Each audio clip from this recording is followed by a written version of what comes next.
Commander Morrison is unfit for duty. That's what the Navy Medical Board said, what the Admiral recommended, what every male officer believed. Commander Sarah Morrison, 32 years old, captain of the USS Fitzgerald, Arleigh Burke-class destroyer, 300 sailors under her command, and 8 months pregnant. Morrison can't command a warship while pregnant. It's a liability. What if she goes into labor during operations? What if there's an emergency and she's incapacitated? Pregnant women belong at home, not on the bridge of a destroyer. The pressure was constant, relentless, everywhere. Remove her from command. Replace her with a man. Send her home to have her baby like a normal woman. But Sarah Morrison wasn't a normal woman. She was a ship captain, the first female captain of an Arleigh Burke-class destroyer in U.S. Navy history. She'd fought for 15 years to earn this command. Every step scrutinized, every decision questioned, every mistake magnified because she was a woman. And now, because she was pregnant, they wanted to take it all away. "I can still do my job," Sarah told Admiral Richardson during the review board. "Commander, you're 8 months pregnant. You're due in 4 weeks. What happens if you go into labor while at sea?" "Then I'll deal with it, sir. But I'm not abandoning my crew." This is unprecedented, Morrison. "We've never had a pregnant captain before." "Then maybe it's time we did, sir." The Admiral studied her. Visibly pregnant, undeniably capable, an impossible situation. "The board recommends you take medical leave. Effective immediately. With respect, sir, I decline." "You're declining a medical recommendation?" "I'm declining to abandon my post, sir. I'm pregnant, not disabled. There's a difference." The room was silent.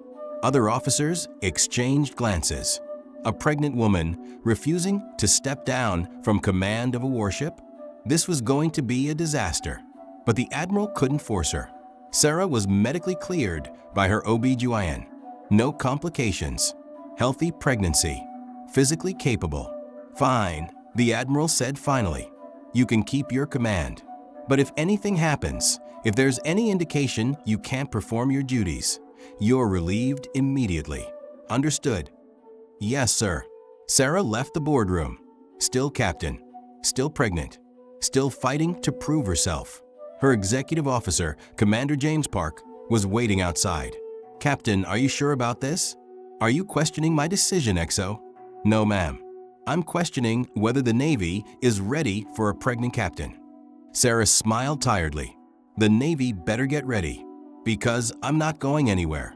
But everyone aboard USS Fitzgerald knew the truth. Their captain was pregnant, and pregnant women couldn't handle crisis situations. Too emotional, too physically compromised, too distracted.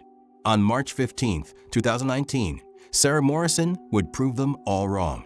But not the way anyone expected. Because when the USS Fitzgerald hit a sea mine in the Persian Gulf, when the ship started sinking, when 300 sailors needed their captain to save them, Sarah Morrison went into labor, and she would give birth to her daughter in the captain's chair, while saving everyone aboard. Because pregnancy doesn't make you weak. It makes you the strongest person in the room. Before we continue, make sure to subscribe to Army Story so you never miss these true tales of unlikely heroes. Tell us in the comments, where are you watching from? And have you ever been told you were unfit for something you were perfectly capable of doing? Pregnant Woman Anchor, September 2018. Naval Station Norfolk, Virginia. Commander Sarah Morrison stood in the bathroom of her base housing, staring at the pregnancy test. Positive. She was pregnant, 7 weeks along, according to the doctor. And she'd just been confirmed as captain of the USS Fitzgerald, her first destroyer command, the pinnacle of her 15-year career. Her husband, Marcus, knocked on the door. "Sarah, you okay?" She opened the door, showed him the test. Marcus's face lit up. "We're pregnant?" "Sarah, that's amazing. I just got command of the Fitzgerald." "I know. And now we're having a baby. This is perfect timing." "Marcus, they'll take my command away." He stopped. "Understanding. They can't do that. You're qualified. You earned this." "I'm pregnant." The Navy's never had a pregnant destroyer captain. They'll say, "I'm unfit." You're not unfit. You're having a baby. Women do this all the time. Not women commanding warships. Sarah sat on the bed, her mind racing. She'd fought so hard to get here. First female graduate of her Naval Academy class to make captain. First woman assigned to command an Arleigh Burke destroyer. And now she was pregnant. The Navy would remove her. She knew it. They'd frame it as medical precaution or safety concern. But the message would be clear. Pregnant women can't command ships. "I'm not telling them," Sarah said. "What?" "Not yet. I'll tell them after I take command. After I prove I can do the job." "Sarah, you have to tell them. If I tell them now, they'll replace me before I even step foot on the Fitzgerald. I'll never get another chance." Marcus looked at her, his wife, the most determined person he'd ever met. "Okay," he said. "We'll do it your way."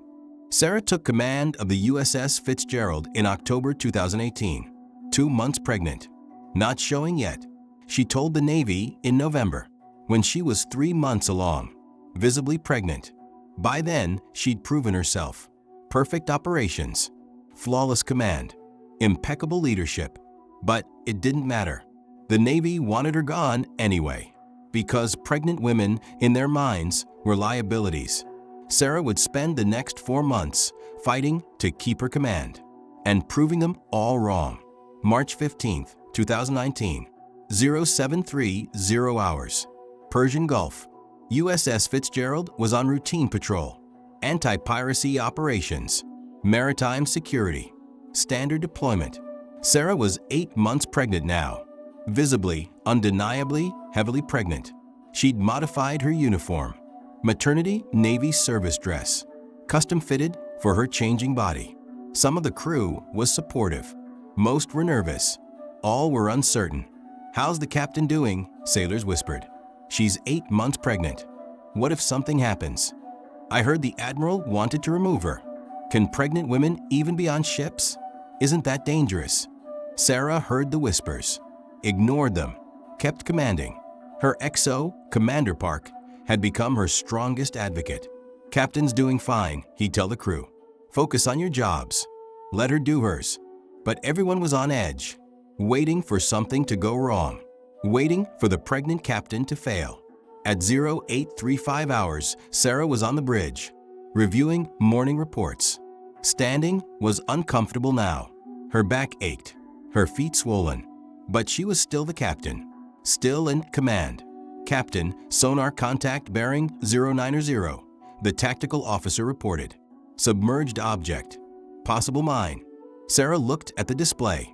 They were in a known mine risk area. Leftover ordnance from the Iraq War. Mines that had broken loose from their moorings. Floating. Dangerous. "All stop," Sarah ordered. "Sonar, track that contact." "Aye, Captain. Contact is drifting. Current carrying it toward us." Sarah calculated quickly. The mine was on a collision course. They needed to maneuver. Left full rudder, ahead slow. Left full rudder, ahead slow, aye. The destroyer turned. Slowly. A billion-dollar warship trying to avoid a decades-old mine. "Sonar contact status?" "Contact passing down our starboard side, Captain. 200 yards. We're clear." Sarah breathed. Crisis avoided. Standard ship handling. No drama. Except at 0842 hours, there was a second mine, floating just below the surface, invisible to sonar, drifting in the current. And USS Fitzgerald sailed right into it. The explosion was massive. Boom. The entire ship shuddered. Sarah grabbed the console. Alarms screaming. Red lights flashing. Hull breach. Hull breach. All hands, damage control. The mine had detonated against the hull. Below the waterline. Port side, forward section. Damage report. Sarah shouted over the alarms. "Captain, we have flooding in compartments 2-47-1L, 2-48-1L, and 2-49-1L. Watertight doors securing. 3 compartments. Flooding rapidly. The ship was taking on water. Casualties. 6 sailors in compartment 2 to 48. They're cut off by the flooding. Sarah's mind raced. 6 sailors trapped. Water rising. Minutes before they drowned. XO, coordinate rescue for those 6. Get damage control teams there now. Aye, Captain. Helm, what's our list? 5 degrees to port and increasing, Captain. The ship was tilting, water weight pulling it down. If they didn't control the flooding, the destroyer would capsize. Sound general quarters. All hands to damage control stations. The ship erupted in controlled chaos. 300 sailors racing to save their vessel. Sarah stood at the command console, 8 months pregnant, commanding the response. And then, at 0847 hours, she felt it. A contraction, sharp, unmistakable, gripping her entire abdomen. Labor, active labor. Sarah breathed through it. 5 seconds, 10 seconds, 20. The contraction passed. Commander Park looked at her. Captain, are you? I'm fine. Status on those trapped sailors. Damage control is cutting through the hatch. Water's up to their chests. Another contraction. Stronger this time. Closer. Oh no, not now. Please not now. But the baby had other plans. Sarah was going into labor, while her ship was sinking, while 6 sailors were drowning. Captain, you need to get to medical. I need to save my ship, XO. Get those sailors out. Captain. That's an order. Park hesitated, then nodded. Aye, Captain. Sarah focused, ignored the contractions, commanded the damage control response. Engineering. Can you counterflood to level the list? Negative, Captain. We've lost pumps in the forward section. Then seal bulkhead 7. Contain the flooding to those 3 compartments. Captain, if we seal bulkhead 7, we'll trap compartments 2 to 47 and 2 to 48. The sailors are already out of 2 to 48? Affirmative. All 6 rescued. Then seal it. Save the ship. Another contraction. For minutes since the last one. Labor was progressing. Fast. Sarah needed to get to medical. Let the ship's doctor deliver the baby properly. But if she left the bridge, the crew would panic. Their pregnant captain going into labor during a crisis? No. She had to stay. Had to command. The baby would have to wait. Except the baby wasn't waiting. At 0853 hours, Sarah's water broke. She felt the warmth, the wetness, unmistakable, active labor. No turning back now. Commander Park saw it. Captain, your water just. I know, XO. Captain, you need medical attention right now. And I need to save 300 sailors. Get me a chair. Captain, get me a chair. A sailor brought the captain's chair. The elevated seat normally used for long watches. Sarah sat, heavily, gratefully. Another contraction. 3 minutes since the last one. She breathed through it, then spoke clearly. Damage control report. Bulkhead 7 sealed, Captain. Flooding contained. But we're still listing 8 degrees. Engineering pump status? We can counter-flood starboard tanks. Buy us some stability. But Captain, we've taken too much damage. We're not making it back to port under our own power. Sarah understood. The ship was crippled, sinking slowly. They needed rescue vessels. Evacuation procedures. XO contact 5th Fleet. Request immediate assistance. Prepare to abandon ship if necessary. Aye, Captain. Another contraction. 2 minutes since the last one. The ship's doctor, Lieutenant Commander Rachel Kim, arrived on the bridge. Captain, I need to examine you. No time, document. Captain, you're in active labor. Contractions 2 minutes apart. The baby is coming right now. Then the baby will have to be born here. Because I'm not leaving this bridge. Dr. Kim stared at her. Captain, you can't give birth on the bridge. Watch me. Sarah turned to the communications officer. Send out distress signal. All ships in area respond. USS Fitzgerald has taken mine damage and is sinking. 300 souls aboard. Require immediate assistance. Another contraction. 90 seconds. Sarah gripped the armrests. Breathed. Focused. Dr. Kim knelt beside her. Captain, at least let me help. You can help by keeping me and my baby alive. Document. But I'm not stopping command. Captain, this is insane. This is command, Doctor. Get me towels. Get me whatever you need. But I'm delivering this baby in this chair while I save my crew. Dr. Kim looked at Commander Park. Park just nodded. Their captain had made her decision.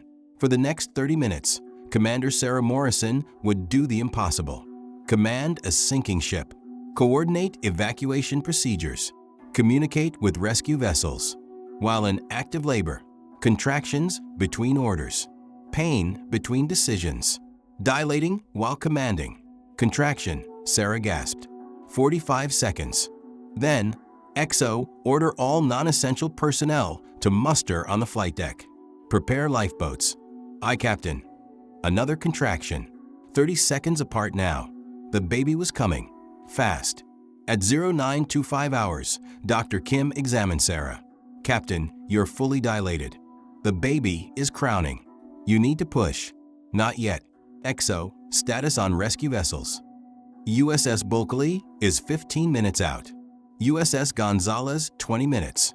We have helicopters inbound. Good. Begin evacuation procedures. Lifeboats first, then helicopters. Another contraction. Massive. Overwhelming. Sarah screamed. Couldn't help it. The pain was beyond anything. Captain, you need to push. Dr. Kim insisted. After, Sarah gasped. After I give the order. Captain, the baby is coming now. Sarah looked at her XO, at her crew, at the 300 sailors depending on her. XO, you have the con. Captain. Push, Captain. Dr. Kim commanded.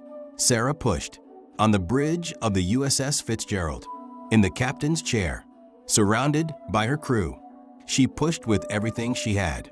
The pain was beyond description, beyond comprehension. But Sarah Morrison had commanded ships through typhoons, through combat operations, through impossible situations. She could do this. Another push. I can see the head. Dr. Kim shouted, "One more push, Captain." Sarah looked at the ceiling, screamed, and pushed. At 0932 hours on March 15, 2019, aboard the USS Fitzgerald in the Persian Gulf, a baby girl was born. In the captain's chair, Dr. Kim caught her.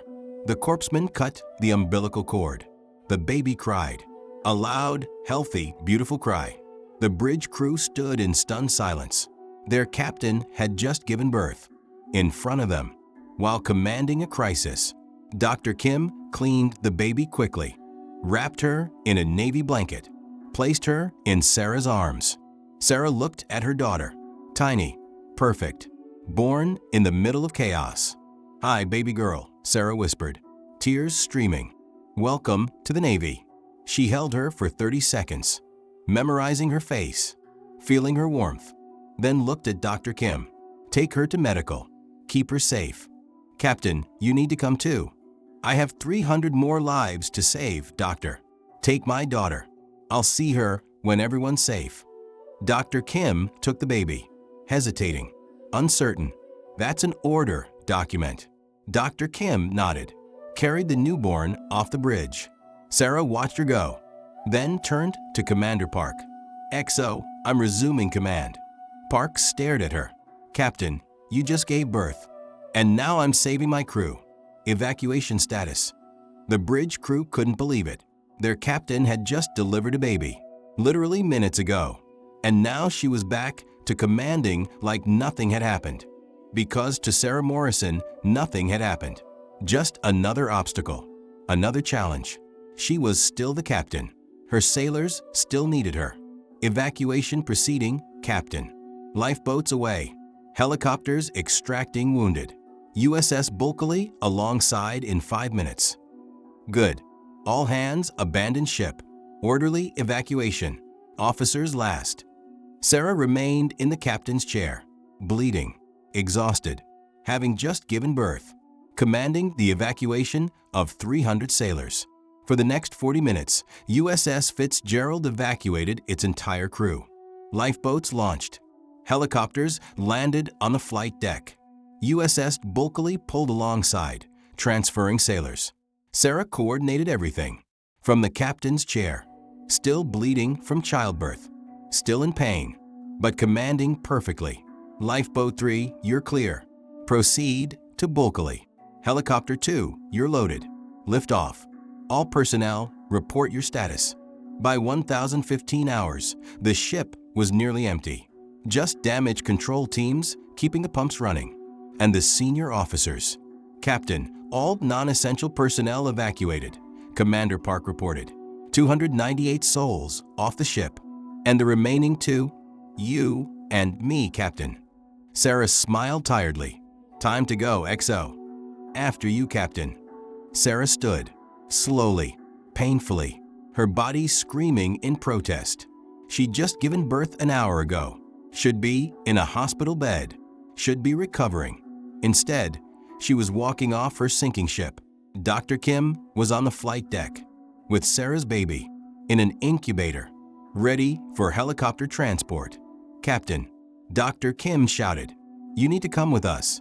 Sarah walked to the incubator, looked at her daughter, sleeping peacefully. She okay? She's perfect, Captain. Healthy, strong, just like her mother. Sarah smiled, reached down, touched her daughter's tiny hand. I'm coming with you. Let's go. The helicopter lifted off at 1023 hours, carrying the last personnel off USS Fitzgerald, including Commander Sarah Morrison and her newborn daughter, born less than an hour ago, in the captain's chair. At 1035 hours, USS Fitzgerald slipped beneath the waves. Total loss. But everyone survived. All 300 sailors, safe, and one brand new baby, born during the crisis that should have killed them all. 0 casualties. Perfect evacuation, commanded by a woman everyone said was unfit for duty, who gave birth while saving 300 lives. Sarah woke in the Naval Hospital in Bahrain, 20 hours after the mine strike. Her body ached everywhere. Childbirth trauma, exhaustion, blood loss, but alive. Her baby alive. Marcus was there. He'd flown in from Norfolk, holding their daughter. "Hey," Sarah whispered. "Hey," Marcus said, smiling through tears. "You're insane. You know that. Had to save my crew. You gave birth on a sinking ship, while commanding 300 sailors. Someone had to." Marcus brought their daughter to Sarah, placed her in her arms. "Have you thought about a name?" Sarah looked at her daughter, born in chaos, born in crisis, born while saving lives. Hope. Her name is Hope. Hope Morrison. I like it. Admiral Richardson visited the next day, stood beside Sarah's hospital bed. "Commander Morrison, how are you feeling?" "Like I got hit by a mine, sir." The Admiral didn't smile. "You disobeyed medical recommendations. You gave birth on your bridge. You endangered yourself and your child." Sarah met his eyes. "I saved 300 sailors, sir." "You did. Perfect evacuation. 0 casualties, including your newborn daughter." "Yes, sir. The Navy is recommending you for the Navy Cross." Sarah blinked. The Navy Cross, second highest military decoration. "Sir, for extraordinary heroism, commanding your ship while in active labor, giving birth and continuing command, evacuating your entire crew without a single loss." "Sir, I was just doing my job." "Morrison, you gave birth while commanding a sinking ship. That's beyond doing your job. That's legendary." Sarah didn't know what to say. "The question is," the Admiral continued, "what happens now?" "Sir, you're a mother now. You have a newborn daughter. The Navy understands if you want to take leave. Spend time with your family." Sarah looked at Hope, sleeping in her arms. "Perfect. Innocent. Permission to speak freely, sir? Granted. For months, everyone told me pregnant women can't command ships, that I was unfit, a liability, dangerous. And you proved them wrong. I proved that mothers are the strongest commanders in the Navy. We carry life. We endure pain. We make impossible decisions while our bodies are breaking. If anything, having hope made me a better captain, not worse." The Admiral studied her. "So you're staying in?" If the Navy will have me, sir. Morrison, after what you did, the Navy would be honored to have you. Sarah smiled. Then yes, sir. I'm staying. June 2019. Naval Station Norfolk, Virginia. Commander Sarah Morrison stood on the pier, wearing her service dress uniform, holding 3-month-old Hope. She was taking command of a new destroyer, USS John Paul Jones, replacing the lost Fitzgerald. The ceremony was packed. Media everywhere. News crews from around the world. The pregnant captain who gave birth while saving her ship had become international news. Some praised her. Ultimate female empowerment. Mothers are warriors. Some criticized her. Reckless. Endangered her baby. Shouldn't have been there. Sarah ignored both. She'd done what needed to be done. During the ceremony, Admiral Richardson spoke. Commander Morrison represents the future of the Navy. Diverse, capable, unstoppable. She proved that pregnancy doesn't make you unfit for duty. It makes you qualified for the toughest duty imaginable. And she proved that mothers can do anything, including commanding warships while giving birth. Sarah took the podium, Hope in her arms. 3 months ago, I gave birth to my daughter in the captain's chair of the USS Fitzgerald, while my ship was sinking, while 300 sailors needed their captain. People have asked me, why didn't you go to medical? Why didn't you let someone else take command? The answer is simple, because I'm the captain. My crew needed me. Everything else was secondary. Being pregnant didn't change that. Giving birth didn't change that. Being a mother doesn't change that. If anything, becoming a mother made me stronger, because I now fight for two, my crew and my daughter. To every woman who's been told she's unfit because she's pregnant, you're not. You're the strongest person alive. To every mother who's been told she can't do her job, you can, better than anyone. And to my daughter Hope, you were born during crisis, born in the captain's chair, born while we saved 300 lives. Your first breath was a scream of survival. Your first moment was chaos. Your first home was a sinking ship. But you survived. We all survived, because your mother refused to give up. I hope that teaches you something. Women can do anything. Mothers can do everything. Welcome to the Navy, Hope. You were born into it, literally. The crowd erupted in applause. Standing ovation. Tears streaming on many faces. Sarah looked down at Hope, who was sleeping peacefully through the whole speech. You ready for another ship, baby girl? Hope yawned. Sarah laughed. Yeah, me too. Let's go save some more lives. Commander Sarah Morrison served as captain of USS John Paul Jones for 3 years. Perfect record. 0 accidents. Flawless command. She was promoted to Captain 06 in 2021. First female captain to command a carrier strike group. Hope Morrison grew up on Navy bases, surrounded by sailors who'd served with her mother, who'd been aboard Fitzgerald when she was born. Your mom gave birth to you while saving all of us, they tell her. You're a Navy baby, born in the chair. Hope would ask, did it hurt? Giving birth always hurts, Sarah would say, but saving people hurts less. The Navy Cross ceremony was held in 2020. Sarah received it for extraordinary heroism in the face of overwhelming adversity. The citation read, Commander Morrison, while 8 months pregnant and in active labor, commanded the evacuation of USS Fitzgerald after a mine strike, giving birth to her daughter while coordinating rescue operations, resulting in 0 casualties among 300 sailors and the safe delivery of 1 healthy infant. Sarah kept the medal, but she kept something else more precious. The Navy blanket Hope was wrapped in when she was born, on the bridge, in the captain's chair. Someday, Sarah told Hope, you'll understand what this blanket means. It means you were born into service, born into sacrifice, born while saving lives. That's your legacy. You're not just my daughter. You're the daughter of 300 sailors who survived because we refused to give up. Hope would eventually join the Navy herself, at 18, following her mother's footsteps. Why do you want to serve? The recruiter asked. I was born on the bridge of a destroyer, Hope said. while it was sinking, while my mom was saving 300 people. Service is in my blood, literally. It's where I took my first breath. The recruiter smiled. You're Sarah Morrison's daughter. I am. Welcome to the Navy. Again. Sarah Morrison retired as Rear Admiral 07 in 2035. After 25 years of service, she never forgot March 15, 2019, the day she proved that pregnant women aren't liabilities. They're the strongest warriors alive. Because pregnancy doesn't make you weak. It proves you can handle anything, even giving birth while saving 300 lives. Pregnancy is strength, not weakness. Motherhood is capability, not limitation. And women can do anything, even give birth while commanding a sinking ship. Sarah Morrison's story teaches us that pregnancy doesn't make you unfit for anything. Mothers are the toughest people alive. Capability isn't determined by your body. It's determined by your will.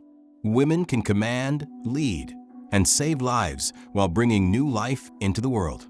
Being told you're unfit doesn't make it true.